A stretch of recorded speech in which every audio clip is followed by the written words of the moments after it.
Hey y'all, this is Shon Gerber with Reduce CyberSecurity Podcast. This is episode 59, Data Integrity and Threat Modeling.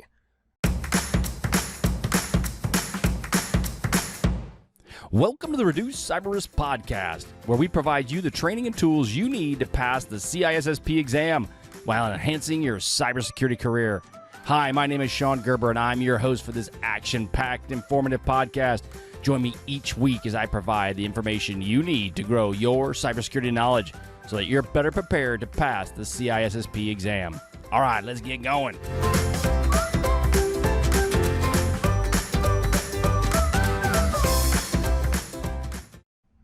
Hey y'all, Shon Gerber with Reduce CyberSecurity Podcast and ShonGerber.com. How are you all this wonderful day? Hey, we're all just trying to catch up with everything and see how things have gone after the holidays. But wanted to pass on, as you can tell, I sound quite terrible. So I apologize for that. You think I'm getting a little bit of a cold and some stuff has just kind of migrated itself into my lungs. So yeah, I sound really cool and sexy, or at least that's what I think. So it doesn't make me, I don't. Maybe I sound like I've been smoking 30 packs a day for the past 30 years. But bottom line is I've got a little bit of a cold. And so this will be a very interesting podcast. We'll see how well I can last and how long it goes for. So this is 59. This is off data integrity and threat modeling. We're going to be getting into 3 different articles. It's going to be one around threat modeling that I've seen out there, and the other one is going to be around the CISSP training that you need to know as it relates to data integrity and the threat modeling.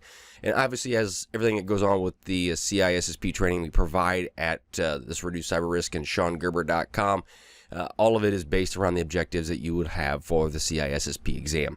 Along with that, we throw in a little bit of a scattering of wonderful knowledge and skills from my years of being a CISSP, but also being a CISO and other various aspects in the cybersecurity space.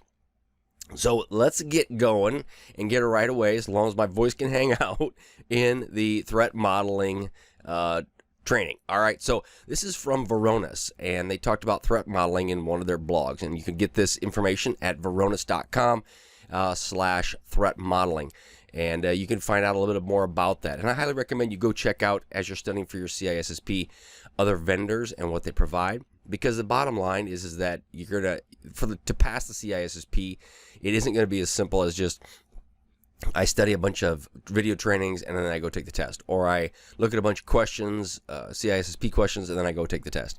It's going to be, you're going to have to know the content, and you're going to have to know how to differentiate between what is right and what is sort of right.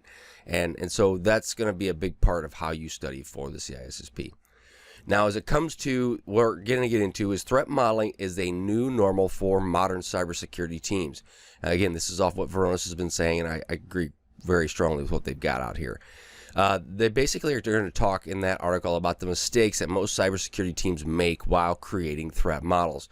And you as a cybersecurity professional, whether you are leading a team or not, whether you're part of a team, you need to understand how are threat models created, because at the end of the day, the threat is what's coming after you. So you need to understand how they think and what are the possible motives that they might be looking to get the information. Now, some motives are as simple as they just want your stuff and they're going to do slash and burn to get there. But in most cases, many of these companies or people or companies that are trying to attack you and get your information, they're doing it for a specific purpose and reason. So also in this article, it's going to talk about strategies on how to use threat modeling as a proactive measure for cybersecurity. So what is threat modeling? Threat modeling is a proactive process of identifying potential risks and threats. And you want to do this again on ahead of the time. Do this right away, so you start thinking, what are the potential risks and threats to your organization? Also understand that this may change over time. It won't always be the same. There may be situations where your company has a very specific threat to your company, but at the end of the day, it's probably going to change as technology changes and as people change. Now, you want to create tests and countermeasures to respond to potential threats. Now, what does that mean? That means you may come up with an idea. Say you're usually attacked. You know that your executives would be attacked because your executives have all the information stored in their brains. Well, if that's the case, then you'll understand they're the threat vector. Now, they may end up having, or they're the attack. The threat vector may come from various sources. It may come from the internet. It may come from their email. It may come from various aspects. But you know that these are the guys that are always going to be attacked, guys and gals. So you may need to create tests and countermeasures to respond to these potential threats. Now, threat modeling for cybersecurity is rapidly evolving, and you can create these scenarios and these models basically for any scenario that you might think of. And so you need to really brainstorm with people that are in your space, that are in your business, as well as others that are in your organization or in your environment. So let's say, for example, you are a music industry executive or a cybersecurity person to protect music industry rights. You know that there's a window in which people will try to steal the information and get it out there. So what you could do is come up with your plans from your team standpoint, but then also talk to other industry people that are in your or other people that are in your industry to find out what they are doing to best protect themselves. It's not really sharing the data that how they're doing it. You want to avoid how someone is protecting their company unless they're willing to share that. It's more just along the lines of what have they found as best practices to help protect their companies.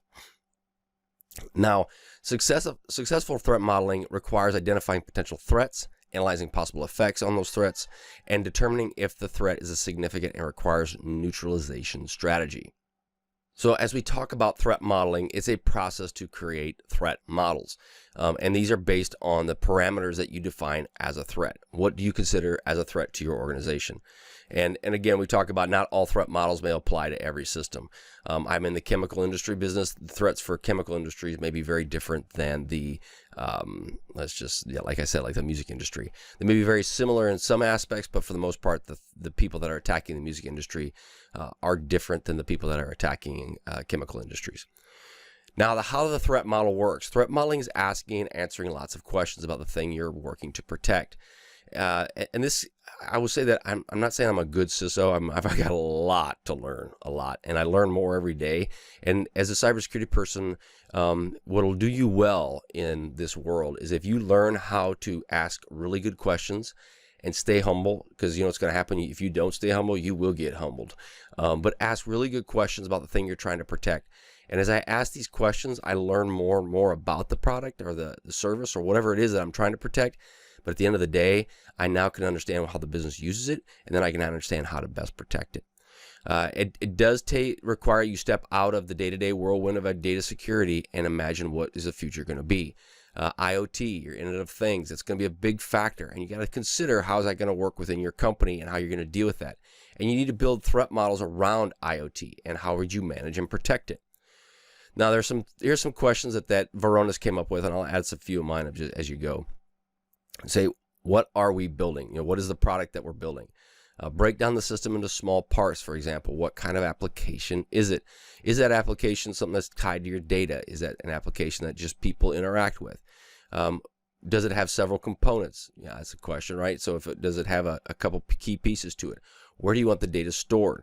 Who does the application serve? Again, is it a consumer-based or is it a business-based? Is it your employee-based or is it contractor-based? And by working through all these systems down to the smallest components, you'll have a decent framework on how to begin.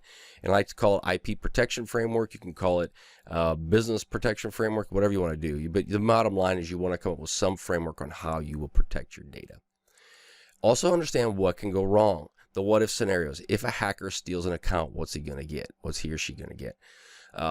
How would you know if that person gets access to the data? What if they break into this database? What if it gets hit with ransomware? All of those things that you need to think about, because if it can happen, it will. And so you need to make sure that you have at least thought through as many of these scenarios as you possibly can. And the what if scenarios, I believe, are really strong, and you need to document those. But then you need to also understand not all of the what if scenarios will come true. Some of those may be so far down the path that they just won't. And then what are you going to do about the what ifs? How are you going to handle those? They need to have specific step-by-step actions on how you're going to handle each of those situations. There might be several mitigations options available if the what if occurs, but bottom line is you need to have thought about it and you need to mitigate it. So did we do a good enough job? And that's one of the questions Varonis asks. Threat modeling isn't one and done, and it's not. You're going to have to continually keep modifying and thinking about it, because as the business needs change, you will have to change. The threat's going to change. Their vector, their way of attack is going to change. So it does need to be thought about routinely. And also, as you get other restrictions that come across you, such as privacy, you name it, all those aspects. Those are all key things that you need to be aware of. And it's important to do that. And whatever the case, take the time to build the threat modeling team and bring them back together and talk about that. Okay. So I'm going to go into 6 threat modeling mistakes that Veronis brought up, and they're pretty good. There's ones that you just need to consider as you're looking forward to putting this in your organization. And they're good to understand for the CISSP exam as well, because they will ask questions around these different items. Okay. So 6 threat modeling mistakes. Think like an attacker. People don't think like an attacker. The reason I've been somewhat successful in what I do is I was an attacker for 10 years. I worked with the Air Force Red Team. I thought like a bad guy. Think like a bad guy or gal, and think about how they're going to try to get into your environment. What are they interested in doing? If you have an intelligence background, that helps too, because you think kind of twistedly. So again, think like how the attacker is going to go after you. Don't get esoteric. What that basically is a big $10 word that my 3rd grade education struggles with. It just does. There's not going to, no extraterrestrials, this is their quote, are going to corrupt your data while they're advanced systems of interface technology. They're not basically these crazy things that you think are not going to happen, that they won't. Don't go crazy. Go simple. Again, hackers, they're like any one of us. They're all lazy. Okay, we all want to do the least amount of work for the most amount of benefit, and they're no different than you or I. My threat model is complete. We just talked about that. It's a double-edged sword, according to them, and I agree, is that you'll get to a point where you've finished your threat model because you don't want to keep massaging it forever, but at the end of the day, it's never complete. So you need to say it's done for this period of time, and then decide, when do I want to move on to the next thing. No CISSP, no dice. Basically saying, if I don't have a CISSP, if I don't have it, I don't have a CISSP, I can't do threat modeling. But wrong. Anybody can do it. Again, I went to school to be an airline pilot. I flew military airplanes, and then I became a hacker. Okay, my IQ is that of about 12. If anybody can do this. Now, I don't see that if you have an IQ of 12 that you're going to be able to do this. You may struggle a little bit, but my point of this is this: it doesn't matter what certification you may or may not have. It doesn't matter. If you build this out and help people understand it, you build out influence and you build some serious credentials with people that you're working for. So I highly recommend it. Doesn't worry if you have the CISSP or not. The goal is that we're studying here for the CISSP, so you can get the CISSP. So now you got one more little moniker to add to your name. All right, don't worry about the old system. We don't need to develop a threat model for that. Yeah, that's not a good idea either. I've got very old systems that I deal with on a daily basis, and those systems need to be considered as well. Now, in some cases, they're really old, and would someone go after those? They could, but they're not going to get a whole lot, and all it's going to really do is be destruction aspects of it.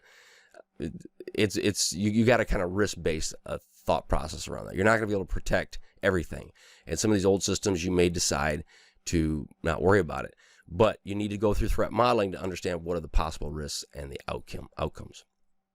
And then for them, number 6 is you don't use Veronis threat models to protect your data. They do have some good threat models. I've talked to other industry people that have used them, so I actually recommend them. I think it'd be a great opportunity for someone if you don't have the time or the inclination to get into it, or you want somebody to kind of help you from the beginning, the ground up.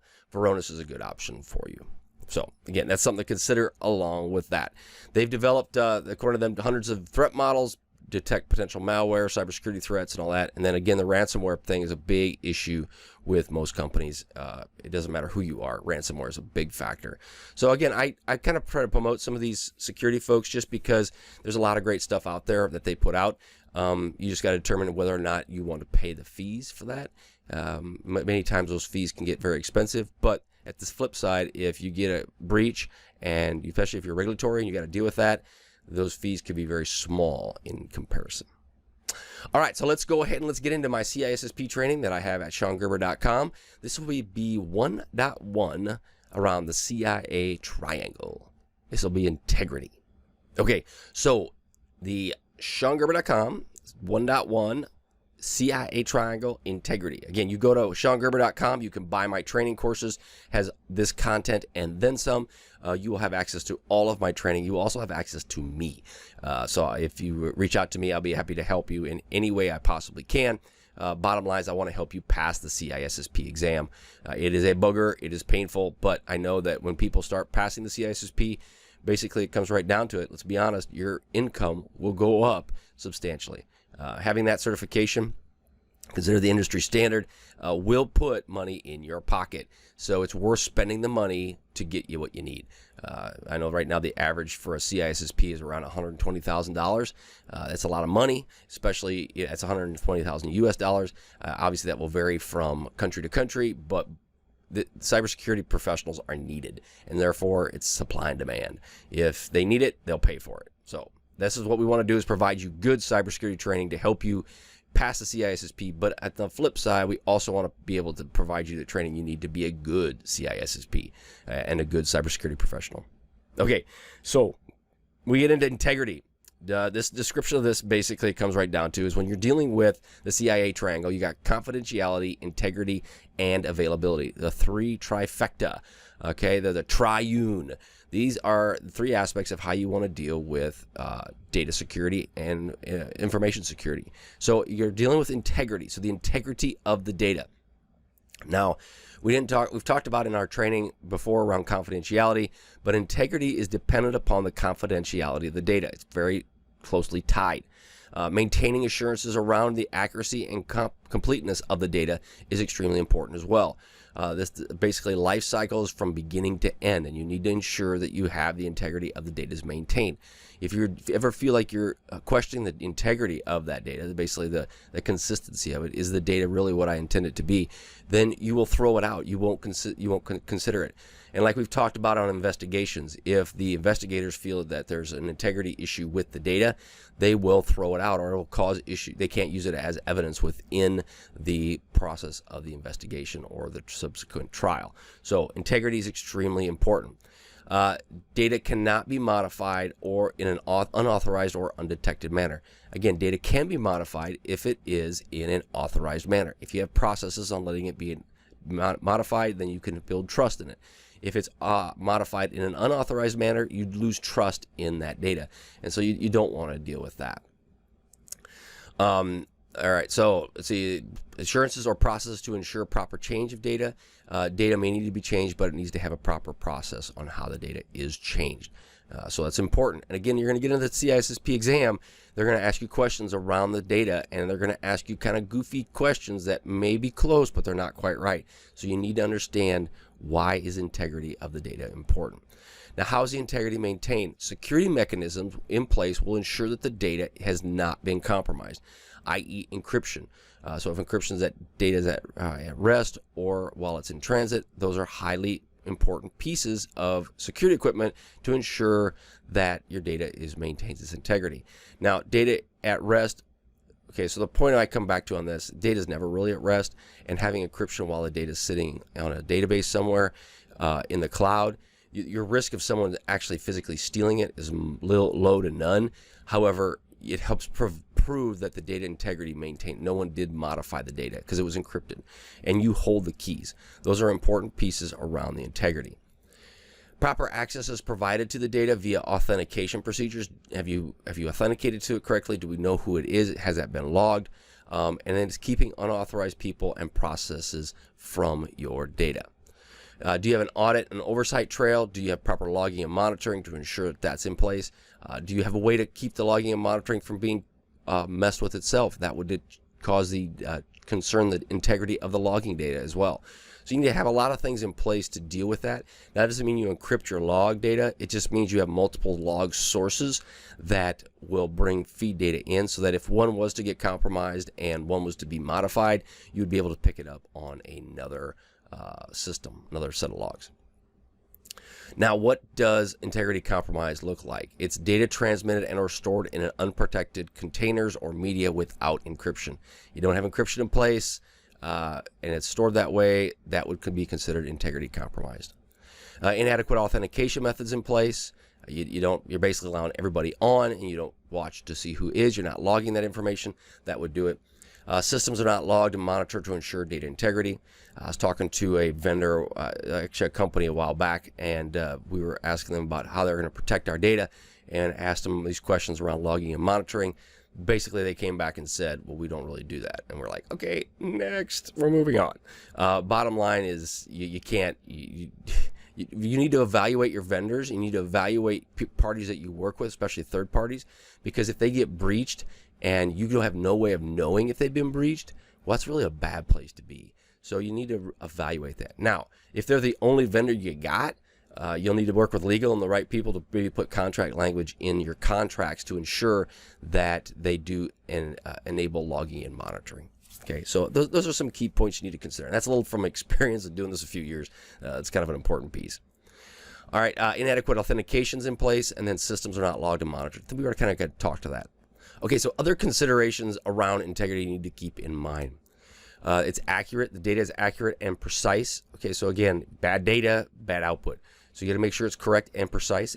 There's non-repudiation involved. You basically cannot deny that the action or event has been performed or occurred. You got to be able to say, yes, Shon Gerber clicked on this link. Shon Gerber downloaded this file. Shon Gerber did all this. Now, Shon could say, well, yeah, my account did it.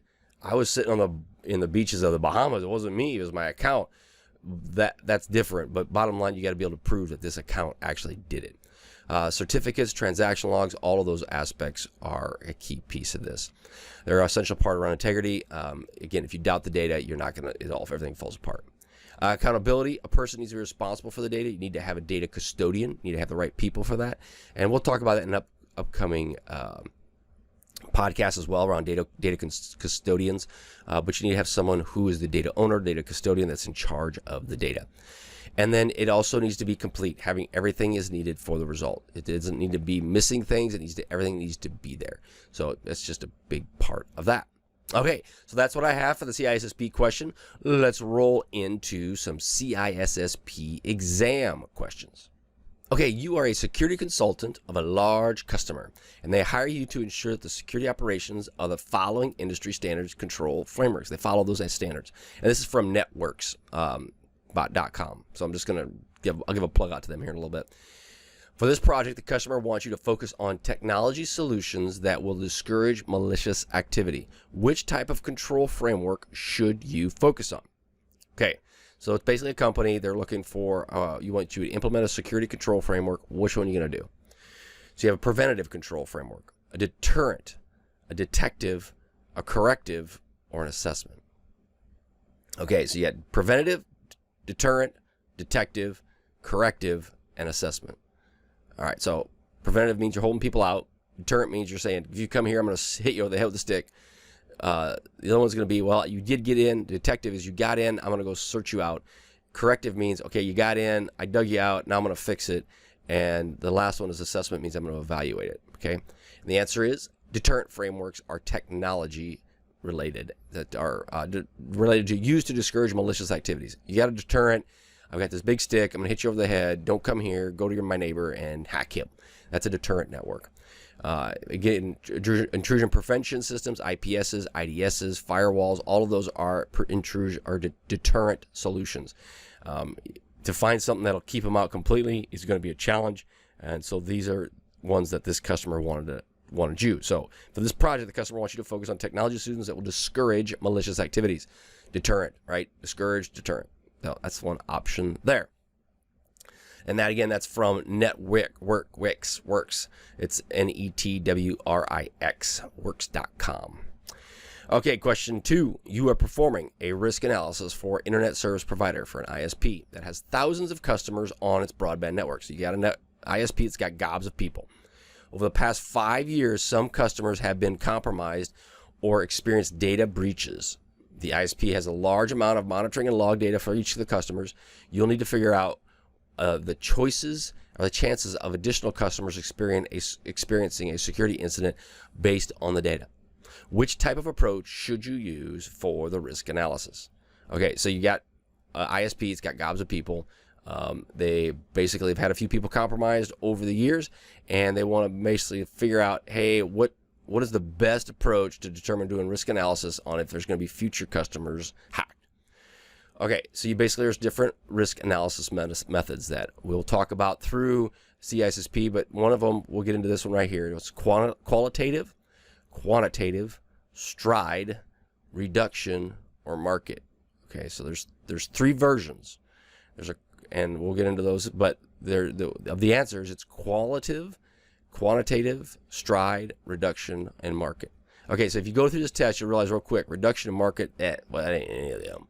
Stride is a way to do risk analysis, but it's not what they're asking for, right? So the different risk analysis methods. So when you're dealing with that, if you want to figure out about people and numbers, it's qualitative, which is used to risk analysis matrix. Quantitative uses money and metrics to compute. Or the hybrid version, that's the third version, is a combination of qualitative and quantitative. But that's not a choice in the scenario, right? So you basically comes right down to it. It is B, quantitative, because you're looking at numbers, right? So qualitative, quantitative, and hybrid.